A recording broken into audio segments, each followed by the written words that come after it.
la salle d'audience du tribunal de grande instance était bondée de spectateurs lorsque ma femme, Valérie, s'est levée et m'a pointé de son doigt parfaitement manucuré, sa voix résonnant contre les murs lambrissés alors qu'elle déclarait à la juge. Aux avocats et à tous les présents que je n'étais rien d'autre qu'un profiteur qui l'avait épousée pour son argent.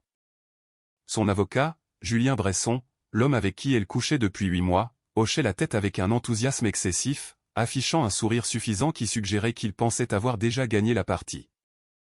C'est alors que la juge, Madame Chantal Lefebvre, a baissé ses lunettes de lecture, a regardé depuis son estrade et a prononcé une phrase qui a plongé toute la salle dans un silence de mort, donc, un revenu annuel de 500 000 € est toujours considéré comme du profit pur et simple. Madame Delacroix. Est-ce vraiment ce que vous essayez de dire à cette cour? Le visage de Valérie est passé de l'assurance à la confusion la plus totale en une fraction de seconde. Quoi? Combien? Sa bouche s'ouvrait et se fermait comme une carpe hors de l'eau, tandis que l'expression arrogante de Julien se dissolvait en un masque de choc, et je suis resté assis là, à la table de la défense, regardant ma femme depuis 12 ans réaliser qu'elle ne savait absolument pas qui j'étais.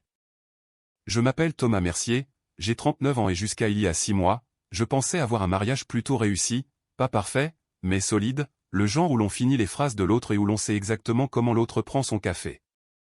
Valérie Delacroix et moi nous sommes rencontrés lors d'un gala de charité il y a 13 ans, elle était une cadre montante chez Delacroix Consulting, le cabinet de conseil en technologie que son père avait bâti à partir de rien. Et je travaillais comme analyste financier dans une banque d'investissement de niveau intermédiaire, gagnant correctement ma vie mais sans plus.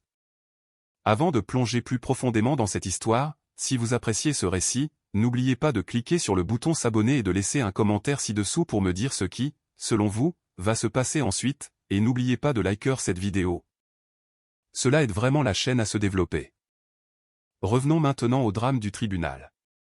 Valérie était magnétique dès l'instant où je l'ai rencontrée, elle avait cette énergie qui remplissait n'importe quelle pièce où elle entrait, ses cheveux bruns toujours parfaitement coiffés, des tailleurs de créateurs qui coûtaient probablement plus cher que mon loyer mensuel.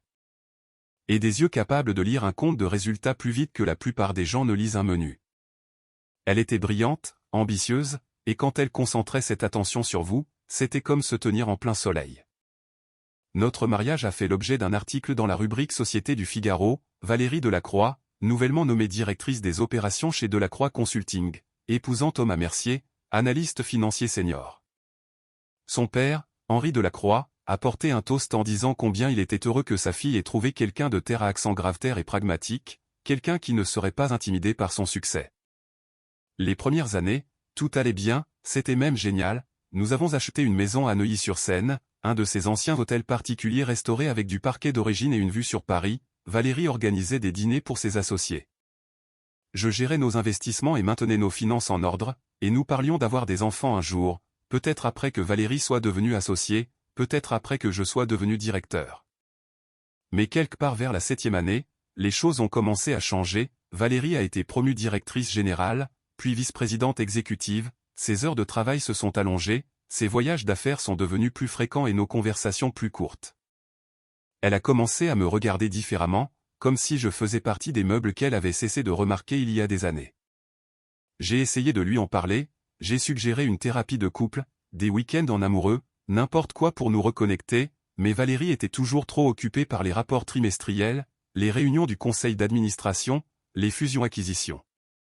Et j'ai commencé à remarquer d'autres choses, un nouveau parfum qu'elle ne portait que les jours de déplacement, son téléphone constamment posé face contre table, des SMS mystérieux qui la faisaient sourire d'une manière que je n'avais pas vue depuis des mois.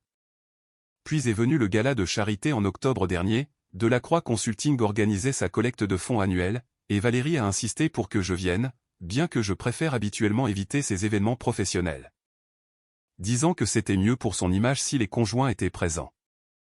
J'aurais dû savoir que quelque chose clochait à ce moment-là. Je portais le costume sur mesure qu'elle m'avait offert pour notre 10e anniversaire et je me suis présenté au pavillon Dauphine où 500 membres de l'élite parisienne buvaient du champagne qui coûtait plus cher la bouteille que les mensualités de voiture de la plupart des gens. Valérie tenait court près des tables de la vente aux enchères silencieuses, riant de quelque chose que disait son nouvel avocat d'affaires, Julien Bresson, un homme grand, aux cheveux poivre et sel. Avec ce genre de charme travaillé qui vient d'années d'heures facturables et d'une éthique moralement flexible. Je les ai observés ensemble pendant peut-être 20 minutes avant de comprendre la façon dont il touchait son coude pour souligner un point, comment elle se penchait quand il chuchotait quelque chose. Les blagues privées qui les faisaient rire comme des adolescents, ma femme avait une liaison avec son avocat et aucun d'eux n'essayait même plus de le cacher. Je ne les ai pas confrontés ce soir-là, à quoi bon? Si quelqu'un veut tromper, il le fera quoi que vous disiez. Au lieu de cela, je suis rentré chez moi, je me suis versé un double whisky et j'ai commencé à réfléchir à la suite. La demande de divorce est arrivée 2 semaines plus tard. Je travaillais à domicile, passant en revue la restructuration du portefeuille d'un client, lorsque le coursier a frappé. Valérie me les avait fait livrer à la maison comme si elle donnait congé à un locataire défaillant, aucune conversation, aucune explication, juste une pile de documents juridiques avec de petits onglets jaunes marquant les endroits où je devais signer. Je les ai lus attentivement, c'est ce qu'on fait quand on a passé 15 ans à analyser des documents financiers pour gagner sa vie, on lit les petits caractères. Et les petits caractères de la demande de divorce de Valérie étaient absolument brutaux, elle prétendait que je n'avais rien apporté au mariage, que je vivais de son succès depuis 12 ans, que j'étais, selon les mots soigneusement choisis de son avocat, un époux profiteur qui s'était marié au-dessus de sa condition et s'attendait maintenant à être compensé pour son mode de vie parasitaire. Elle voulait la maison, les comptes d'investissement, même la voiture que j'avais achetée avec mon propre argent il y a 3 ans, et elle m'offrait exactement 50 000 € comme règlement pour partir tranquillement. Je me suis assis dans notre cuisine, la même cuisine où nous prenions le petit déjeuner ensemble tous les dimanches matins depuis 12 ans, et j'ai réalisé que Valérie n'avait absolument aucune idée de ce que je faisais réellement dans la vie. Elle pensait que je travaillais toujours comme analyste financier, gagnant peut-être 70 000 € par an dans une entreprise moyenne, toujours le même type qu'elle avait épousé il y a 13 ans et qui était reconnaissant qu'une femme comme elle les regardait 2 fois. Mais je n'étais plus ce type, loin de là. Il y a 8 ans, j'avais quitté la banque d'investissement et lancé ma propre société de gestion de patrimoine, Mercier Patrimoine. J'ai commencé petit, juste moi et un espace de bureau partagé, gérant des portefeuilles pour des propriétaires de petites entreprises et des cadres moyens, des gens qui avaient bâti quelque chose de réel et avaient besoin de quelqu'un de confiance pour les aider à le faire fructifier. J'ai travaillé 18 heures par jour pendant les 3 premières années, établissant des relations, prouvant ma valeur, montrant aux clients que je pouvais générer des rendements sans prendre de risques stupides. L'entreprise a grandi, j'ai embauché 2 conseillers juniors, puis 5, puis 12, nous avons déménagé dans de vrais bureaux à la Défense avec des parois vitrées, des chaises ergonomiques et une machine à café qui coûtait plus cher que ma première voiture. Ma clientèle s'est élargie pour inclure des médecins, des avocats, des entrepreneurs à succès, des gens avec de l'argent sérieux qui avaient besoin d'une expertise sérieuse. À la 5e année, Mercier Patrimoine gérait plus de 400 millions € d'actifs clients, et l'année dernière, nous avons franchi la barre des 700 millions. Mon revenu personnel, entre les frais de gestion, les bonus de performance et la participation aux bénéfices, a atteint 500 000 €. J'étais en bonne voie pour dépasser les 600 000 € cette année, et Valérie n'en avait aucune idée, aucune, parce que je n'avais jamais pris la peine de corriger son hypothèse selon laquelle j'étais toujours juste Thomas l'analyste financier. Je travaillais depuis la maison la plupart du temps, je gardais mon propre bureau séparé de notre vie commune et je n'ai jamais ressenti le besoin de rivaliser avec son succès, elle bâtissait l'empire de son père, je bâtissais le mien. Je pensais que nous étions partenaires dans un progrès parallèle, mais j'avais tort. Le truc quand on est analyste financier, c'est qu'on apprend à prévoir les imprévus, on apprend que les gens mentent, que les marchés s'effondrent et que la seule personne en qui on peut vraiment avoir confiance, c'est soi-même.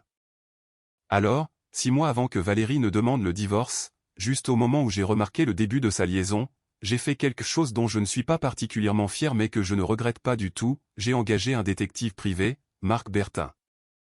Un ancien flic devenu chercheur de vérité professionnelle.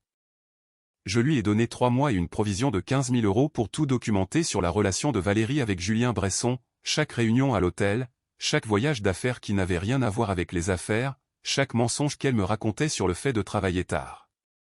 Bertin m'a remis un dossier épais de 8 cm, des photos de Valérie et Julien entrant à l'hôtel Meurice tous les mardis et jeudis après-midi, des relevés de cartes bancaires montrant Julien payant les bijoux de Valérie, ses sacs à main de créateur, des escapades le week-end dans le Bordelais. Des SMS entre discutant de leur avenir ensemble, de la façon dont ils géreraient le divorce, de combien ils s'attendaient à me prendre lors du règlement.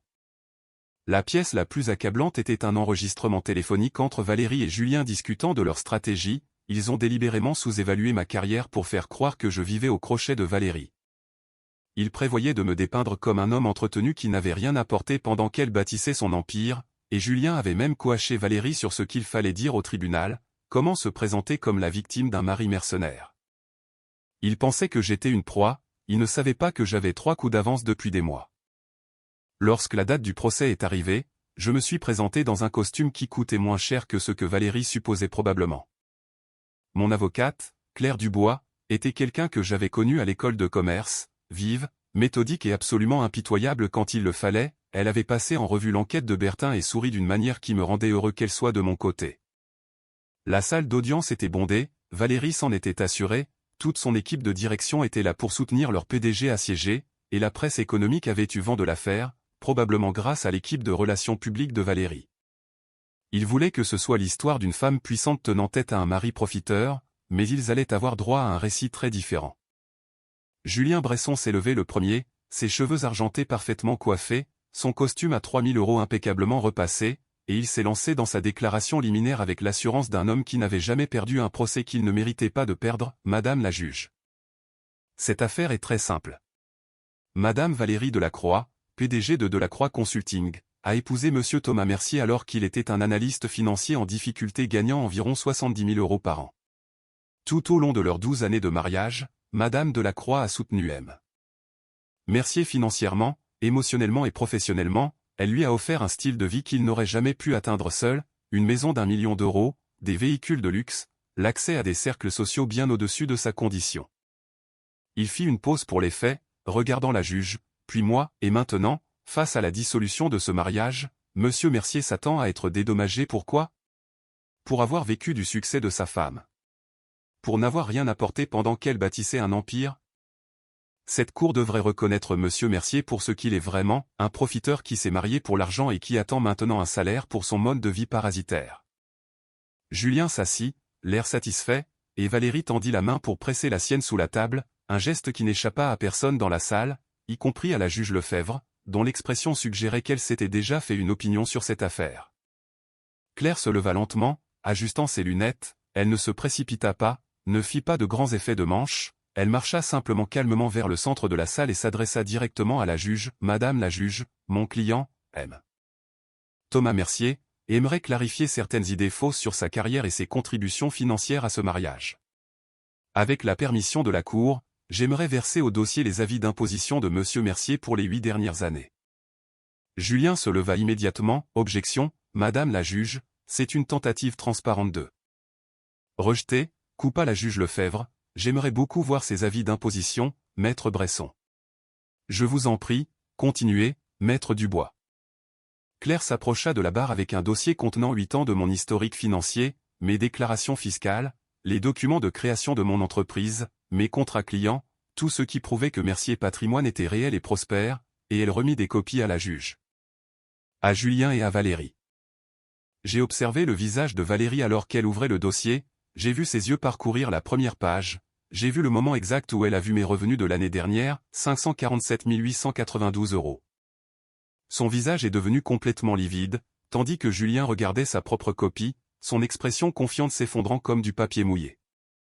Madame la juge, poursuivit Claire, Monsieur Mercier est le fondateur et PDG de Mercier Patrimoine, une société de gestion de fortune gérant actuellement plus de 700 millions d'euros d'actifs clients.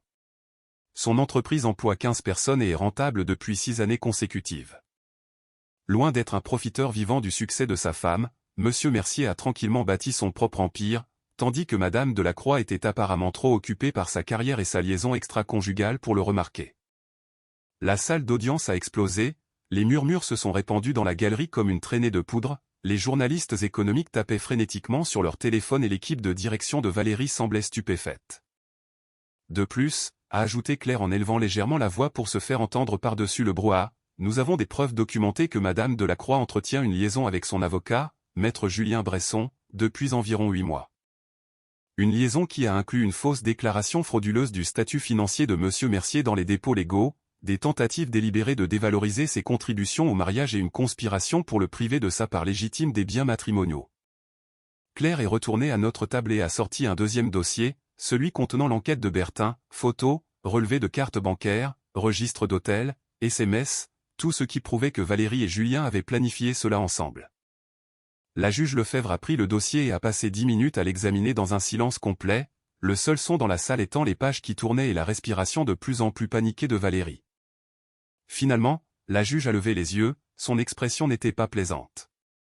Madame Delacroix, a dit la juge Lefebvre d'une voix assez froide pour givrer une vitre, aimeriez-vous expliquer à cette cour comment un homme gagnant plus d'un demi-million d'euros par an peut être qualifié de profiteur? Valérie a ouvert la bouche, mais aucun mot n'est sorti, elle a regardé Julien qui fixait la table comme s'il souhaitait pouvoir disparaître à travers elle.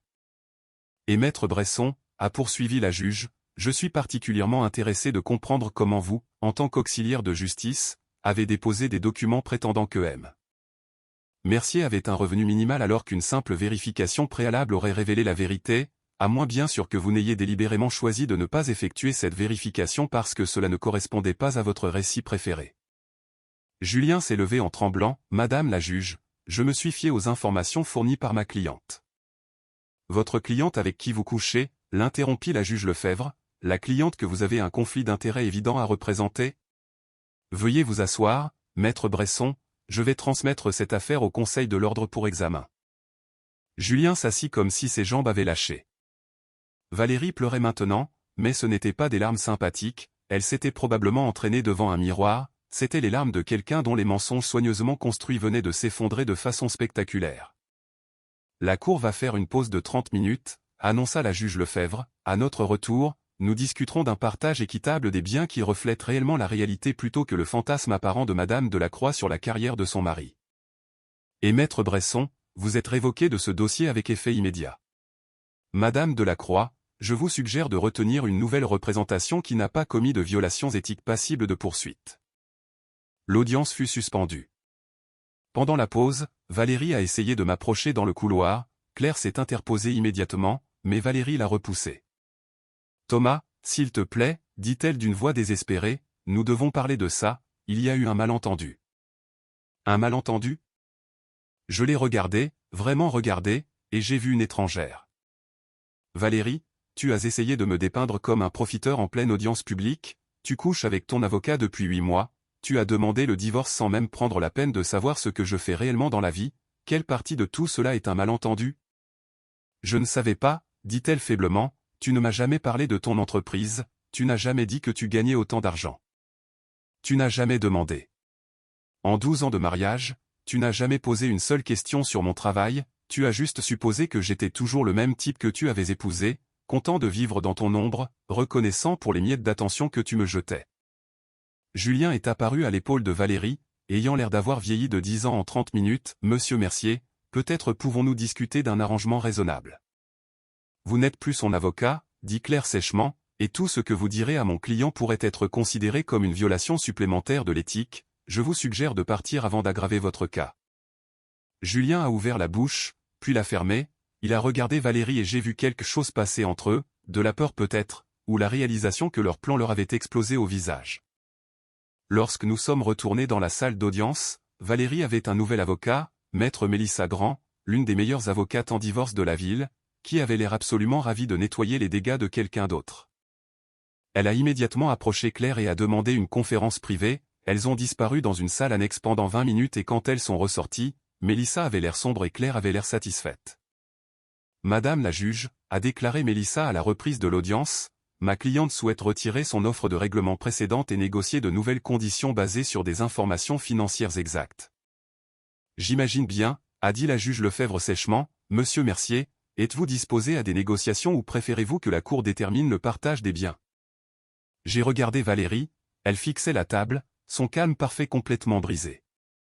Une partie de moi voulait faire durer les choses, la faire souffrir pendant des semaines de procédures judiciaires où chaque détail de sa liaison et de ses mensonges deviendrait public, mais une autre partie de moi voulait juste que ce soit fini, je voulais avancer dans ma vie sans elle. Je suis prêt à négocier, ai-je dit, mais je veux une divulgation complète de tous les actifs, y compris tout compte ou propriété que Madame Delacroix aurait pu dissimuler en prévision du divorce, et je veux qu'elle reconnaisse par écrit la nature frauduleuse de sa demande initiale. La juge Lefebvre a hoché la tête avec approbation, Madame Delacroix, acceptez-vous ces conditions? Valérie a hoché la tête misérablement, oui, Madame la juge. Le règlement a pris encore 3 semaines à finaliser. Valérie a pu garder la maison, dont je ne voulais pas de toute façon car elle contenait trop de souvenirs d'un mariage qui s'est avéré être une illusion, elle a aussi gardé Delacroix Consulting, évidemment, et ses comptes de retraite substantiels. J'ai obtenu notre portefeuille d'investissement, que j'avais géré et fait croître de manière significative au fil des ans. J'ai eu la maison de campagne en Normandie que nous avions achetée il y a 5 ans et que Valérie n'avait jamais aimée. Et j'ai obtenu un règlement en espèces à 7 chiffres que Claire a négocié sur la base des revenus de Valérie qui dépassaient de loin les miens durant les premières années de notre mariage. La presse économique s'en est donnée à cœur joie avec l'histoire. L'accusation de la PDG contre son mari se retourne contre elle lorsque les vrais revenus de ce dernier sont révélés, titrait un journal. Une cadre de haut vol surprise en pleine liaison avec son avocat, titrait un autre. La réputation de Valérie a pris un sacré coup. Le conseil d'administration de Delacroix Consulting a publié une déclaration la soutenant, mais plusieurs gros clients ont discrètement emmené leurs affaires ailleurs. Julien Bresson a fait face à une enquête formelle de l'ordre des avocats. Aux dernières nouvelles, il avait démissionné de son cabinet et déménagé dans le sud pour recommencer à zéro, et sa femme, dont il prévoyait apparemment de divorcer une fois le règlement de Valérie obtenu, l'a dépouillé lors de leur propre procédure de divorce. Le karma a parfois un beau sens de la symétrie. Quant à moi, Mercier Patrimoine se porte mieux que jamais. La publicité a en fait aidé mon entreprise. De nouveaux clients ont commencé à appeler, disant qu'ils voulaient quelqu'un qui comprenait à la fois l'argent et l'intégrité. Quelqu'un qui avait bâti quelque chose de réel sans avoir besoin de l'afficher. Mon équipe s'est agrandie à 20 conseillers. Nous sommes en passe de gérer plus d'1 milliard d'euros d'actifs d'ici l'année prochaine. J'ai acheté un appartement en terrasse dans le 16e arrondissement avec des baies vitrées du sol au plafond et une vue sur la tour Eiffel, des meubles minimalistes, un bureau à domicile avec 3 écrans et une paix totale. Personne ne ment sur l'endroit où il se trouve ou avec qui il est. Personne ne me fait me sentir petit parce que je réussis à ma manière. Environ 3 mois après la finalisation du divorce, j'ai reçu un appel de Valérie.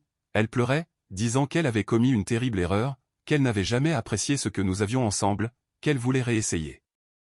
J'ai écouté tout son discours sans l'interrompre et quand elle a fini, j'ai dit quelque chose qui m'a semblé étonnamment facile. Valérie, tu as passé 12 ans à me regarder sans vraiment me voir. Tu as créé une version de moi dans ta tête qui correspondait à ton récit, et tu n'as jamais pris la peine de vérifier si cette version correspondait à la réalité. Ce n'est pas un mariage, c'est un public qui regarde une pièce qu'il a écrite lui-même. Mais Thomas, a-t-elle dit, la voix brisée, 12 ans ne signifie-t-il rien pour toi ? Il signifie tout pour moi. Ils m'ont appris que le succès ne signifie rien si la personne avec qui on le partage ne nous respecte pas. Ils m'ont appris qu'être sous-estimé peut en fait être un avantage, et ils m'ont appris que parfois, la meilleure chose qui puisse arriver est de voir son ancienne vie complètement détruite parce que cela fait de la place pour quelque chose de mieux. J'ai raccroché avant qu'elle ne puisse répondre, il n'y avait plus rien à dire. Valérie voulait réécrire l'histoire, mais j'avais fini de faire partie de la sienne. Ces jours-ci, je me concentre sur le travail, sur la construction de quelque chose qui compte vraiment. Je vois quelqu'un de nouveau, Élise, elle est professeure d'économie à la Sorbonne, intelligente, drôle et réellement intéressée par ce que je fais dans la vie. Nous parlons des marchés et de finances comportementales au dîner, elle pose des questions sur mes clients et mes stratégies, elle me voit pour qui je suis vraiment, pas pour qui elle voudrait que je sois. Nous y allons doucement, pas de précipitation pour définir quoi que ce soit ou faire de grandes déclarations, juste 2 personnes qui apprennent à se connaître honnêtement, sans prétention ni spectacle. La semaine dernière, j'ai croisé Henri Delacroix lors d'un événement caritatif, le père de Valérie, l'homme qui avait porté ce toast à notre mariage en disant qu'il était heureux que sa fille ait trouvé quelqu'un de pragmatique. Il s'est approché de moi prudemment, s'attendant probablement à de la colère ou de l'amertume, mais au lieu de cela, je lui ai simplement serré la main et demandé comment allaient ses petits-enfants. Thomas, a-t-il dit doucement, je te dois des excuses. Je savais pour ton entreprise, je le sais depuis des années, j'aurais dû dire quelque chose à Valérie, j'aurais dû lui faire prêter attention à ce que tu construisais, j'ai juste supposé qu'elle le savait. Henri, ce n'était pas ta responsabilité de gérer notre mariage, Valérie a fait ses choix, nous devons tous les deux vivre avec. Il a hoché la tête tristement, elle ne va pas bien, tu sais, le conseil pousse à sa démission, trop de scandales, trop de drames, ils veulent quelqu'un qui peut se concentrer sur l'entreprise. J'ai ressenti une petite pointe de quelque chose, pas exactement de la sympathie, mais pas du plaisir non plus, juste la reconnaissance que les actions ont des conséquences. J'espère qu'elle trouvera ce qu'elle cherche, ai-je dit, et je le pensais vraiment, quoi que ce soit.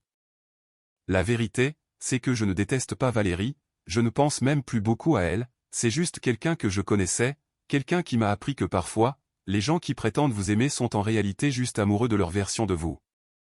Et quand votre vrai moi ne correspond pas à leur fantasme, ils vous blâment pour leur déception plutôt que d'admettre qu'ils ne vous ont jamais vraiment connu.